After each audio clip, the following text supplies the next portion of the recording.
Hi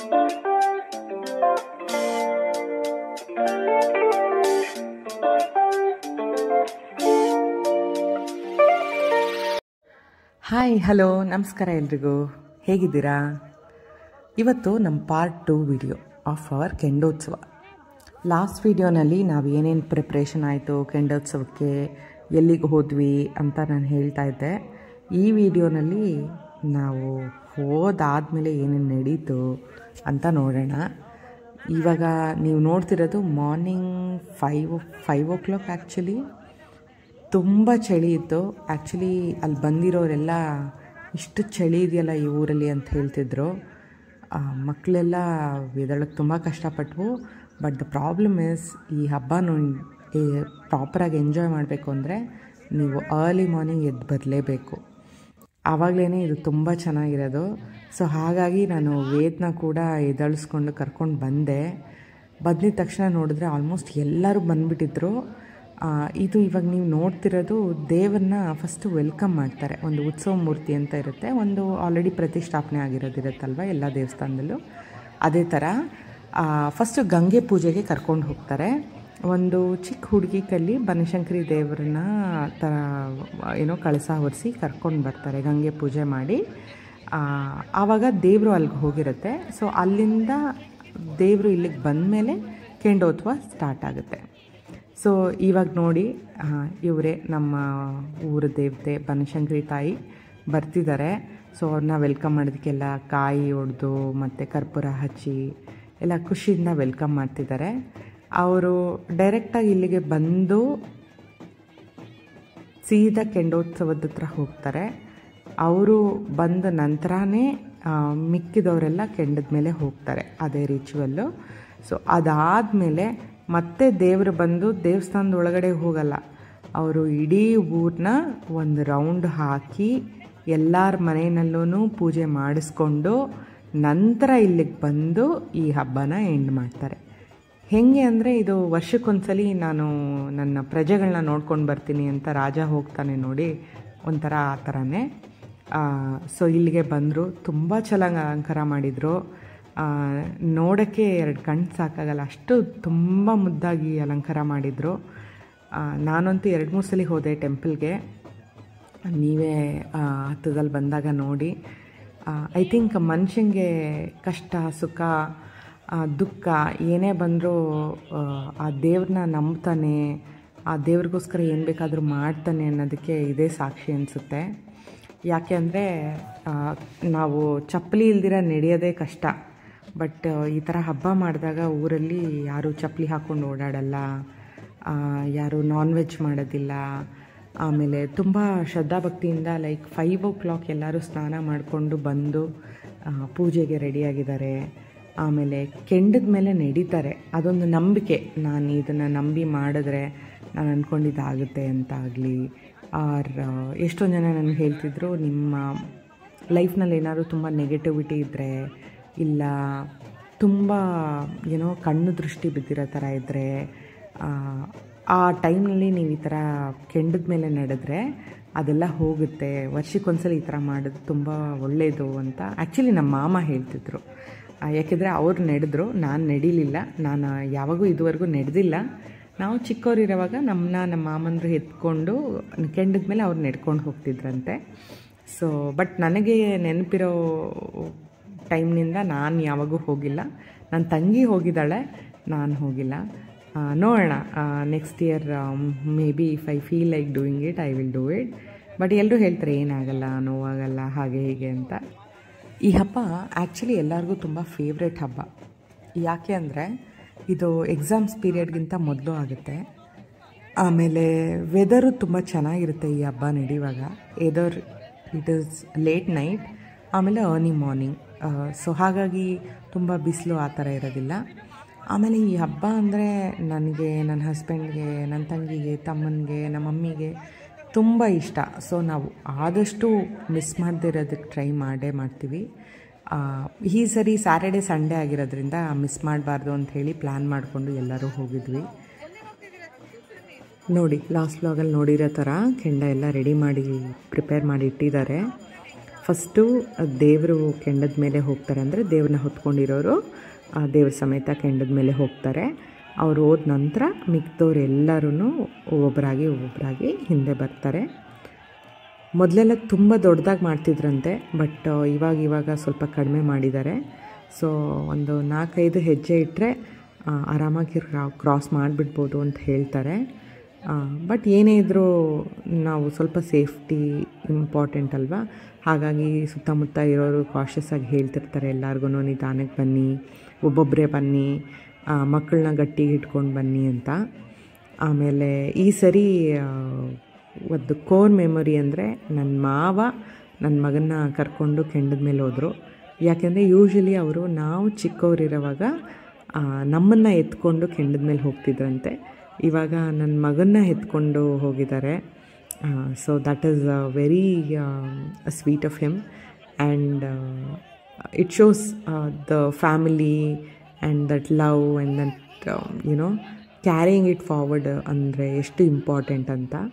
so it was a very special moment for me. Generally ಏನಾಗುತ್ತೆ ಅಂದರೆ ಹಬ್ಬಗಳಲ್ಲಿ ಎಲ್ಲರೂ ಹಬ್ಬ ಸೆಲೆಬ್ರೇಟ್ ಮಾಡೋದಕ್ಕೆ ಓಡಾಡ್ತಿದ್ರೆ ಪಾಪ ಮನೇಲಿರೋ ಹೆಂಗಸರು ಅಡುಗೆ ಮಾಡೋಕ್ಕೆ ಕಷ್ಟಪಡ್ತಿರ್ತಾರೆ. ಯಾಕೆಂದರೆ ಮನೆಗೆ ನೆಂಟರು ಬಂದಿರ್ತಾರೆ, ಅವರು ಕಾಫಿ ಟೀ ಊಟದ ವ್ಯವಸ್ಥೆ ಮಾಡಬೇಕು ಅಂತ. ಬಟ್ ಈ ಹಬ್ಬದಲ್ಲಿ ಅಡ್ವಾಂಟೇಜ್ ಏನು ಅಂದರೆ ಬೆಳಗ್ಗೆ ಬ್ರೇಕ್ಫಾಸ್ಟ್ ಕೂಡ ಇಲ್ಲೇ ಅರೇಂಜ್ ಮಾಡಿರ್ತಾರೆ, ಮಧ್ಯಾಹ್ನ ಲಂಚ್ ಕೂಡ ಇಲ್ಲೇ ಅರೇಂಜ್ ಮಾಡಿರ್ತಾರೆ. ಹಾಗಾಗಿ ಬ್ರೇಕ್ಫಾಸ್ಟ್ ಮಾಡಿ ಎಲ್ಲರಿಗೂ ಬಡಿಸಿ ಮನೆ ಕ್ಲೀನ್ ಮಾಡಬೇಕು ಅನ್ನೋ ಒಂದು ಗಡಿಬಿಡಿ ಇರೋದಿಲ್ಲ. ಈ ಸರಿ ಅಂದ್ಕೊಂಡಿದ್ದಕ್ಕಿಂತ ಕಡಿಮೆ ಜನ ಇದ್ದರು ಅಂತ ಅನ್ನಿಸ್ತಿತ್ತು ಬೆಳಿಗ್ಗೆ, ಬಟ್ ಆಮೇಲೆ ಊಟ ಟೈಮಲ್ಲಿ ನೋಡಿದ್ರೆ ತುಂಬ ರಶ್ ಇತ್ತು. ಹಾಗಾಗಿ ಐ ಥಿಂಕ್ ಜನ ಸ್ವಲ್ಪ ಮಾರ್ನಿಂಗ್ ಮಿಸ್ ಮಾಡಿ ಆಮೇಲೆ ಬಂದಿದ್ದಾರೆ ಅಂತ ಅನ್ನಿಸ್ತಾ ಇತ್ತು. ಆಲ್ಮೋಸ್ಟು ಈ ಕೆಂಡೋತ್ಸವ ಎಲ್ಲ ಮುಗಿದು ಬ್ರೇಕ್ಫಾಸ್ಟ್ ಸರ್ವ್ ಮಾಡೋ ಅಷ್ಟರಲ್ಲಿ 7:30 ಆಗಿತ್ತು. ತುಂಬ ಚಳಿ ಇದ್ದಿದ್ದರಿಂದ ಎಲ್ಲರೂ ಫಸ್ಟು ಮನೆಗೆ ಓಡೋದ್ವಿ. ಎಲ್ಲರೂ ಅಜ್ಜಿ ಮನೆಗೆ ಬಂದಿದ್ದರು. ಕಾಫಿ ಮಾಡಿಕೊಂಡು ಸ್ವಲ್ಪ ಹೊತ್ತು ಮಾತಾಡ್ತಾ ಕೂತ್ಕೊಂಡ್ವಿ. ಎಲ್ಲರೂ ಅವರಿದ್ದಾಗೆ ಕೆಂಡೋತ್ಸವ ಹೆಂಗೆ ನಡೀತಾ ಇತ್ತು ಅಂತೆಲ್ಲ ಮಾತಾಡ್ತಾಯಿದ್ರು ನಮ್ಮ ಆಂಟಿ ಅಂಕಲೆಲ್ಲ. ಆಮೇಲೆ ರಂಗೋಲಿ ಕಾಂಪಿಟೇಷನ್ ಸ್ಟಾರ್ಟ್ ಆಯಿತು. ಎಲ್ಲರಿಗೂ 1/2 an hour ಟೈಮ್ ಕೊಡ್ತಾರೆ. ಅವ್ರಿಗೆ ಇಷ್ಟ ಆಗಿರೋ ರಂಗೋಲಿ ಬಿಟ್ಟು ಅದಕ್ಕೆ ಕಲರ್ಫುಲ್ಲಾಗಿ ಡೆಕೋರೇಟ್ ಮಾಡಿ ಸಬ್ಮಿಟ್ ಮಾಡಬೇಕಾಗಿತ್ತು. ಹಾಗಾಗಿ ಐ ಥಿಂಕ್ 25 ಪೀಪಲ್ ಪಾರ್ಟಿಸಿಪೇಟ್ ಮಾಡಿದರು ಅನಿಸುತ್ತೆ. ಇದು ನಮ್ಮ ಅಜ್ಜಿ ಮನೆಗೆ ಕನೆಕ್ಟ್ ಆಗೋ ರೋಡ್ನಿಂದ ದೇವಸ್ಥಾನ ದಾರಿವರೆಗೂ ಕಂಟಿನ್ಯೂಸ್ ಆಗಿತ್ತು. ಸೊ ನಾನು ಫಸ್ಟೇ ಒಂದು ರೌಂಡು ವೀಡಿಯೋ ಮಾಡ್ಕೊಳ್ಳೋಣ ಅಂಥೇಳಿ ಒಂದು ರೌಂಡು ವೀಡಿಯೋ ಮಾಡಿಕೊಂಡು ಮತ್ತೆ ಮನೆಗೆ ಬಂದು ವಾಪಸ್ ಎಲ್ಲ ಕಂಪ್ಲೀಟ್ ಆದಮೇಲೆ ಇನ್ನೊಂದ್ಸಲಿ ಹೋಗಿದ್ದೆ. ಇನ್ನು ಇವಾಗ ಸ್ಟಾರ್ಟ್ ಮಾಡಿದ್ರಿಂದ ಎಲ್ಲ ಈಗ ತಾನೇ ಕಲರ್ ಮಾಡೋದು, ಡ್ರಾಯಿಂಗ್ ಮಾಡೋದೆಲ್ಲ ಮಾಡ್ತಿದ್ರು. ಐ ಥಿಂಕ್ ಇಬ್ಬಿಬ್ಬರು ಪಾರ್ಟಿಸಿಪೇಟ್ ಮಾಡ್ತಿದ್ರು ಅನಿಸುತ್ತೆ. ಇವ್ರದ್ದು ನೀವು ನೋಡ್ತಿರೋ ತುಂಬ ಯೂನಿಕಾಗಿ ಬಂದಿತ್ತು. ಚಿಕ್ಕ ರಂಗೋಲಿ ಅದು ತುಂಬ ಕ್ರಿಯೇಟಿವ್ ಆಗಿ ತುಂಬ ಚೆನ್ನಾಗಿ ಮಾಡಿದರು. ನೋಡೋಕ್ಕೆ ತುಂಬ ಖುಷಿ ಅನಿಸ್ತಾಯಿತ್ತು. ಹಬ್ಬದಲ್ಲಿ ಆ ಕಲರ್ಸ್ನ ಆ ದಾರಿ ತುಂಬ ನೋಡೋದಕ್ಕೇ ಒಂದು ಆ್ಯಕ್ಚುಲಿ ಮಜಾ. So very very nice, very beautiful actually. ಇದಾದ ನಂತರ ಈಗ ಎಲ್ಲರೂ ಕಳಸ ತೊಗೊಂಡು ಬರ್ತಾರೆ, ಅಂದರೆ ಹಣ್ಣಿನ ಕುಕ್ಕೆ ತೊಗೊಂಡು ಬರ್ತಾರೆ. ಹಣ್ಣಿನ ಕುಕ್ಕೆ ಅಂದರೆ ಈ ದೇವರಿಗೆ ಬಾಳೆಹಣ್ಣನ್ನು ಪ್ರಸಾದ ಕೊಡ್ತಾರೆ. ಬಾಳೆಹಣ್ಣು ಮತ್ತು ಸಕ್ಕರೆ, ಅದೇ ಈ ದೇವರ ಪ್ರಸಾದ ಆ್ಯಕ್ಚುಲಿ. ಸೊ ಎಲ್ಲ ಮನೆಯಲ್ಲಿ ಏನಾದರೂ ಹರಕೆ ಮಾಡ್ಕೊಂಡಿರ್ತೀರಾ, ಏನಾದರೂ ಆಗಬೇಕು ಅಂದ್ಕೊಂಡಿರ್ತೀರಾ, ಇಲ್ಲ ಆಗಲಿ ಅಂದ್ಕೊಂಡಿರ್ತೀರಾ ಇದ್ದರೆ ನೋಡಿ ಅವರು ಹಣ್ಣಿನ ಕುಕ್ಕೆ ಹೊರ್ತಾರೆ. ಅವರ ಮನೆಯಿಂದ ದೇವ್ರ ಜೊತೆ ಕುಕ್ಕೆನ ಹೊತ್ಕೊಂಡು ಬರ್ತಾರೆ. It may be 2 kg 3 kg 5 kg ಅವ್ರ ಕೈಲಾದಷ್ಟು ಎತ್ಕೊಂಡು ಬಂದು ದೇವಸ್ಥಾನದವರೆಗೂ ದೇವ್ರ ಜೊತೆ ನಡ್ಕೊಂಡು ಬಂದು, ಆಮೇಲೆ ದೇವಸ್ಥಾನದಲ್ಲಿ ಎಲ್ಲ ಮನೆಯಿಂದ ತಂದಿರೋವಂಥ ಬಾಳೆಹಣ್ಣನ್ನು ಓಪನ್ ಮಾಡಿ ಅದಕ್ಕೆ ಸಕ್ಕರೆ ಮಿಕ್ಸ್ ಮಾಡಿ ಫಸ್ಟ್ ದೇವರಿಗೆ ನೈವೇದ್ಯ ಕೊಟ್ಟು ನಂತರ ಅದನ್ನು ಊಟದಲ್ಲಿ ಎಲ್ಲರಿಗೂ ಪ್ರಸಾದವಾಗಿ ಕೊಡ್ತಾರೆ. ಮೊದಲೆಲ್ಲ ಹಾಗೆ ಕೈ ಕೊಡ್ತಿದ್ರು, ಬಟ್ ಇವಾಗ ಅವರು ಲಂಚ್ ಆರ್ಗನೈಸ್ ಮಾಡ್ತಿರೋದ್ರಿಂದ ಅದ್ರ ಜೊತೆ ಎಲ್ಲರಿಗೂ ಕೊಡ್ತಾರೆ. ಸೊ ಎಲ್ಲರಿಗೂ ಪ್ರಸಾದ ಸಿಗಲಿ ಅಂತ ಅದು ಬಂದು ಮಾಡಿ ಹಣ್ಣಿನ ಕುಕ್ಕೆ ಜೊತೆ ದೇವರು ಬಂದು ನಂತರ ದೇವ್ರನ್ನ ಮತ್ತೆ ಗರ್ಭಗುಡಿ ಒಳಗಡೆಗೆ ಕೂರಿಸ್ತಾರೆ. ಅದೇ ಅಲ್ಲಿಗೆ ಈ ಹಬ್ಬ ಮುಗೀತು ಅಂತ ಅರ್ಥ. ಈ ಕಡೆ ಹೆಣ್ಮಕ್ಳಿಗೆ ಅಂತ ರಂಗೋಲಿ ಕಾಂಪಿಟೇಷನ್ ಆರ್ಗನೈಸ್ ಮಾಡಿದರೆ, ಇನ್ನೊಂದು ಕಡೆ ಗಂಡು ಮಕ್ಕಳಿಗೆ ಅಂತ ಹೇಳಿ ಸ್ಲೋ ಸೈಕಲ್ ರೇಸ್ ಮತ್ತು ಬೈಕ್ ರೇಸ್ ಎಲ್ಲ ಆರ್ಗನೈಸ್ ಮಾಡಿದರು. ಆ ಗೇಮ್ಸ್ ಆ ಕಡೆ ನಡೀತಿರೋ ಅಷ್ಟರಲ್ಲಿ ಇಲ್ಲಿ ರಂಗೋಲಿ ಎಲ್ಲ ಕಂಪ್ಲೀಟ್ ಆಗಿತ್ತು. ತುಂಬ ಚೆನ್ನಾಗಿತ್ತು, ತುಂಬ ಕ್ರಿಯೇಟಿವ್ ಆಗಿತ್ತು. ನೀವೇ ನೋಡ್ಬೋದು, ತುಂಬ ಎಫರ್ಟ್ ಹಾಕಿ ಹಾಫ್ ಆನ್ ಅವರಲ್ಲಿ ಎಷ್ಟು ಕ್ವಿಕ್ಕಾಗಿ ಮಾಡಿದ್ದಾರೆ ಅಂತ. ಮೀನ್ ವೈಲ್ ನಮ್ಮ ಮಮ್ಮಿ ಎಲ್ಲ ಪ್ರಮೋಟ್ ಮಾಡ್ತಾಯಿದ್ರು, ನನ್ನ ಮಗಳದು ವ್ಲಾಗ್ ಇದೆ, ಇದು ವ್ಲಾಗಲ್ಲಿ ಬರುತ್ತೆ ಅಂತ. ಹೋಪ್ಫುಲಿ ಯಾರಾದರೂ ವಿಡಿಯೋ ನೋಡ್ತಿದ್ರೆ ಪ್ಲೀಸ್ ಸಬ್ಸ್ಕ್ರೈಬ್ ಮಾಡ್ಕೊಳ್ಳಿ, ಸೊ ದಟ್ ಇನ್ನು ಮುಂದೆ ಬರ್ತಿರೋ ಕಾಂಟೆಂಟ್ ಕೂಡ ನೀವು ಫಾಲೋ ಮಾಡ್ಬೋದು. ನಮಗೆ ಬ್ರೇಕ್ಫಾಸ್ಟ್ ತಿಂದಮೇಲೆ ಸ್ವಲ್ಪ ಟೈಮ್ ಇತ್ತು, ದೇವರು ಒಂದು ರೌಂಡ್ ಹೊಡ್ಕೊಂಡು ವಾಪಸ್ ಬರೋದಕ್ಕೆ. ಸೊ ರೆಡಿ ಆಗೋಕ್ಕೆ ಟೈಮ್ ಇದೆಯಲ್ಲ ಅಂಥೇಳಿ ನಾವೇನು ಮಾಡಿದ್ವಿ, ಬ್ರೇಕ್ಫಾಸ್ಟ್ ಆಗಿತ್ತು, ಎಲ್ಲ ಒಂದು ಕ್ವಿಕ್ ನ್ಯಾಪ್ ತೊಗೊಂಡ್ವಿ. ಮಕ್ಕಳು ಮಲಗಿಬಿಟ್ರು, ನಾವು ಎಲ್ಲರೂ ಬಂದಿದ್ರಲ್ಲ ಸ್ವಲ್ಪ ಹೊತ್ತು ಮಾತಾಡ್ತಾ ಕೂತಿದ್ವಿ. ಆಮೇಲೆ ಸ್ವಲ್ಪ ಚೆನ್ನಾಗಿ ಬಿಸಿಲು ಬಂದಿತ್ತು, ಸೊ ಬಿಸಿಲು ಕಾಯಿಸ್ತಾ ಕೂತಿದ್ವಿ. ಎಲ್ಲ ಆದಮೇಲೆ ಎಲ್ಲರೂ ಒಂದು ಹಾಫ್ ಆನ್ ಅವರ್ ಎಲ್ಲರೂ ಮಲ್ಕೊಂಡ್ರು. ಎದ್ದಾದಮೇಲೆ ಎಲ್ಲ ಮತ್ತೆ ಫ್ರೆಶ್ ಆಗಿ ಎಲ್ಲ ರೆಡಿಯಾಗಿ ನಾವು ಮತ್ತೆ ಹೊರಡೋಣ ಅಂಥೇಳಿ ರೆಡಿ ಆದ್ವಿ. ಅಷ್ಟರಲ್ಲಾಗಲೇ ದೇವ್ರು ಬಂದಿತ್ತು, ಮತ್ತೆ ಒಂದು ರೌಂಡ್ ಹೊಡ್ಕೊಂಡು ಹಣ್ಣಿನ ಕುಕ್ಕೆ ಜೊತೆ. ಸೊ ಊರಲ್ಲಿ ನೋಡಬೇಕಾ, ತಮಟೆ ಸೌಂಡ್ಗೆ ಡ್ಯಾನ್ಸ್ ಮೇಲೆ ಡ್ಯಾನ್ಸು, ಫುಲ್ ಎಲ್ಲರೂ ವಯಸ್ಸಾಗಿರೋರು, ಹುಡುಗರು, ಹುಡುಗಿರು ಎಲ್ಲರೂ ಡ್ಯಾನ್ಸ್ ಆಡ್ತಾಯಿದ್ರು. ಸೊ ತುಂಬ ಚೆನ್ನಾಗಿತ್ತು ನೋಡೋದಕ್ಕೆ. ದೇವರನ್ನ ಈ ಸರಿ ಒಂದು ದೊಡ್ಡ ಎಲಿಫೆಂಟ್ ಮೇಲೆ, ಅಂಬಾರಿ ಮೇಲೆ ಕೂತಿರೋ ಥರ ಮಾಡಿಸಿದ್ರು. ಸಿಂಪಲ್ ಆಗಿತ್ತು, ಬಟ್ ಚೆನ್ನಾಗಿತ್ತು, ಎಲಿಗೆಂಟ್ ಆಗಿತ್ತು.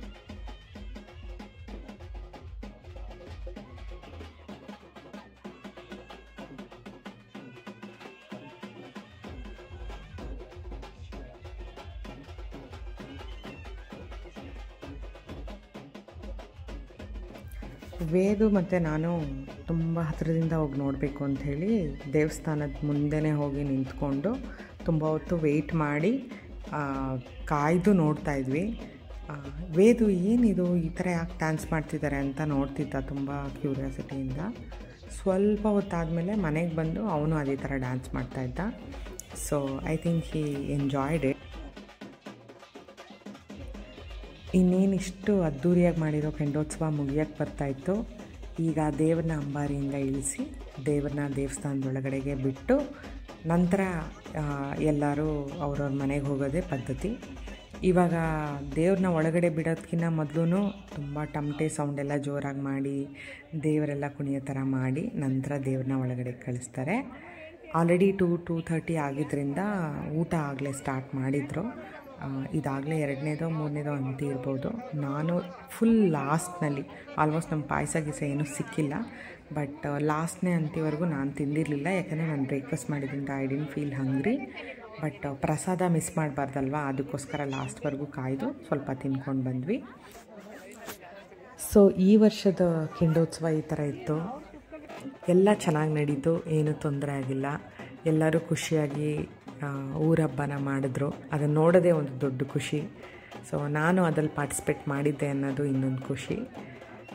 ಇದನ್ನು ನಾನು ನೋಡಿದ ಮೇಲೆ ನನಗೇನು ಅನ್ನಿಸ್ತು ಅಂದರೆ, ಎಷ್ಟು ಇಂಪಾರ್ಟೆಂಟು ನಮ್ಮ ನೆಕ್ಸ್ಟ್ ಜನ್ರೇಷನ್ಗೆ ನಮ್ಮ ಕಲ್ಚರ್ ಬಗ್ಗೆ ಹೇಳ್ಕೊಡೋದು, ನಮ್ಮ ಟ್ರೆಡಿಷನ್ಸ್ ಬಗ್ಗೆ ಹೇಳ್ಕೊಡೋದು, ನಮ್ಮ ರಿಚುವಲ್ಸ್ ಬಗ್ಗೆ ಹೇಳ್ಕೊಡೋದು, ನಮ್ಮ ಹಿರಿಯರ ಬಗ್ಗೆ ಹೇಳ್ಕೊಡೋದು ಅಂತ.